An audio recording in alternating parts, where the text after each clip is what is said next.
Strategist Maria Cardona joins the panel.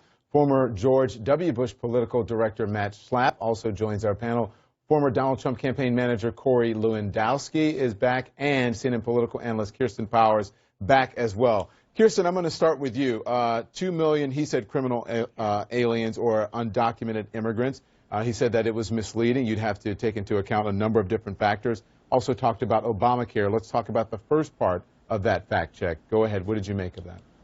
Well, there's a big difference between 2 million and 690,000, and also the 690,000 includes misdemeanors and felonies. I have to also remember that, so I actually would think we would take misdemeanors out of that probably if we're going to talk about serious violent crimes. But even with felonies, a lot of felonies aren't violent crimes. You can be charged with a felony for selling a very small amount of drugs, for example. That could be your first time offense, and you could end up being deported, perhaps after living in this country for most of your life. So this is, you know, I think this is a pretty big whopper, because it's going to be a lot fewer than 690,000. He said it was 2 million. A whopper, Corey, do you agree? She said there's a big difference between 2 million and 600,000, and you know, these aren't necessarily violent crimes that No, we don't know that. What we know is that they're convicted felons, or they've done a serious misdemeanor, is what it said. So we don't know what the level of that is. But what we do know, first and foremost, is they were in the country illegally. The first crime they committed was coming in illegally. So that's crime number one.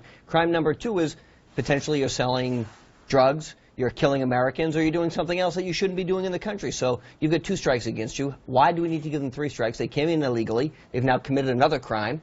There's between 690,000 of our own numbers to 1.4 million at minimum that we know about. But that's under the supposition that there's only 11 million undocumented / illegal aliens in the country in the first place. And if you look at what Hillary Clinton's campaign said today, they think there's 16 million. So we don't even know within 5 million people how many are actually in the country legally. Kirsten, you want to respond to that? Well, yeah, the thing about it is when you say they came into the country illegally, a lot of people came into the country as children with their parents. And so you're talking about somebody who could potentially have been living here. And in fact, I think Donald Trump maybe even talked about this. I have this memory of hearing about all this humane treatment. We were going to have this humane, you know, immigration policy. His surrogates were coming out and talking about this. And Donald Trump, I believe, also said he didn't think that if families had been here for a long time, they should be broken up. So it sounds like you're disagreeing with that you're saying that if you came into the country illegally when you were 4 years old and you're now 18 years old or 25 years old and you are charged with a misdemeanor, that you should be sent back to a country that you literally can't remember. I mean, is that your position? What I'm saying is the Clinton campaign today put out a press release that said there are 16 million undocumented workers / illegal aliens in the country. This is the Clinton campaign. This isn't the Trump campaign. Everyone else assumes that there's 11 million. The Clinton campaign is saying there's 16 million. Donald Trump is saying there's 2 million people who we believe we're going to ship out of the country. That's based on the 16 million number that the Clinton campaign has. So are we going with the Clinton campaign numbers of the 16 million, or this hyperbole of 11 million, which we don't even know where that number comes from? There's 5 million people we're missing somewhere. I hear you, Corey, but the fact is that even if you deport all of these criminals on day one, you still don't have a plan. Donald Trump still is not extremely clear on what he's going to do with the other 10 million or 12 million individuals who were here, quote unquote, illegally. But even more concerning, to Kirsten's point, is something that he said in number 5, and I mentioned this earlier tonight, and I hope we get a chance to kind of delve into this, but he also wants dreamers to self-deport. I mean, this is the country they know. They don't have another country to self-deport to. I mean, they actually go to college here. They work here. They're friends of mine. I mean, you're literally now talking about people who I know, friends of mine, who now have to self-deport. I get the campaigns mixed up because it's been such a long season, but someone was laughed off the stage with self-deport. Do you remember that? Mitt Romney. Mitt Romney. That was no one you got. And I think he lost the election pretty handily. Yeah. Look, I haven't been on this panel, so I haven't been able to comment. As an immigrant, this is your chance. As an immigrant myself, this speech sickened me. It turned my stomach. It was nativist, nationalistic. It was offensive. And I think it was a big step in Donald Trump losing this election. Why do I say that? We already know that all of these efforts talking about immigration, a softening, clearly not a softening tonight, there was no effort to gain more Hispanic votes. We know that that train has left the station and Trump ain't on it, right? Latinos are not going to vote for Trump. But it was an effort, I think, or at least some people in his campaign wanted it to be, to try to gather more support from moderate Republicans, college-educated white voters, which he's now losing.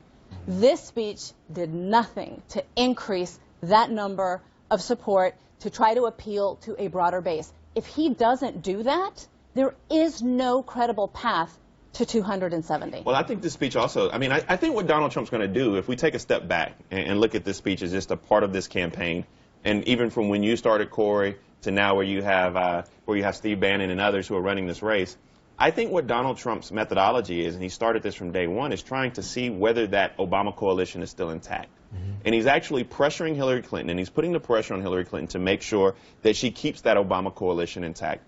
He's going to squeeze, as you said earlier, every single white male vote out of the electorate that he possibly can. And the question is, and I think that he's awakening a sleeping giant when he's talking about bastardizing immigrants and African Americans and others. The question is, are African American voters, are Hispanic American voters, are they going to show up to the polls in numbers? They don't have to be larger than they were in 08 and 12, but are they going to show up and show out? Okay. There's been a lot of talk tonight, and I think we ought to level this a little bit and talk about what happened with the president I served, a president that a lot of people thought was a lot more moderate on the question of immigration. One of the jobs I had in 2004 is I had to explain to the activists within the party at the platform at our convention what his plan was. And his plan was that every person who was here illegally, every single one, this moderate on immigration, had to go back to their country of origin before they could even be considered for any type of status, any type. And everybody said that he had a reasonable approach to immigration. If you look at what Donald Trump said tonight, it's different words, it's different tone. I'll give you all of that. I'm not going to compare the two. I'm just saying when you look at the policy, if we can get beyond all... But you can't. Let me finish. I've listened for a long time. Well, yeah, Let me finish. Yeah, we're going to be respectful, though. Yeah, okay. You will too. Right. So when you look at the policy underneath it, it is a very similar policy, which everyone needs to go home in order to apply. Second thing is, we've had a lot of talk about this wall.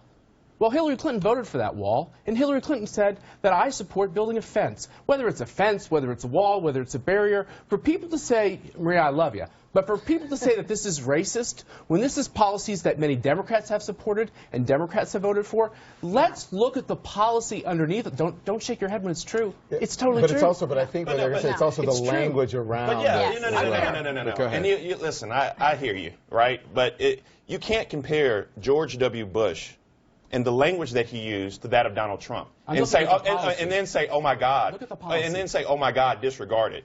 We're talking about someone who said that Mexicans were rapists. We're talking about someone whose outreach consisted of a taco boat. We're talking about somebody who Speaker Paul Ryan said used the textbook version of racism when you talk about Judge Curiel. You cannot simply say, oh my God, let's take the bigotry out of the recipe. The cake doesn't work that way. Try to get to the and policy. Let's get to the policy. What the American voter needs to hear about. We're at the policy now. Right. But you're a policy wonk as well. So please, after this speech today, tell me how Donald Trump, if we're going to get to the policy, is going to pay for his wall. How is he going to pay for his wall? That's exactly right. Okay, how do we pay for the wall that Hillary Clinton voted for? No. Answer the question. Answer the question. How is he going to pay for the wall? I'd like to answer the question. Congress appropriates all the money, and Congress has appropriated millions and millions and millions of dollars, and Congress will have to step forward as we go forward to build this wall. So Mexico is not going to pay for it, essentially is what you're saying. Do you know what it means? I mean, let's really think about it. I know you guys have a lot of fun with that. The fact is that illegal immigration is a huge cost in our economy and in our country. And if we can get a handle on illegal immigration and take care of these economic costs to our society, we will more than pay for that wall. If you look at all the costs associated with the crime and the negative impacts on our economy, you know that that's what the economic consequences are to the wall. So can we talk about the economy about this for a minute? On the other side of this break. We'll be right back.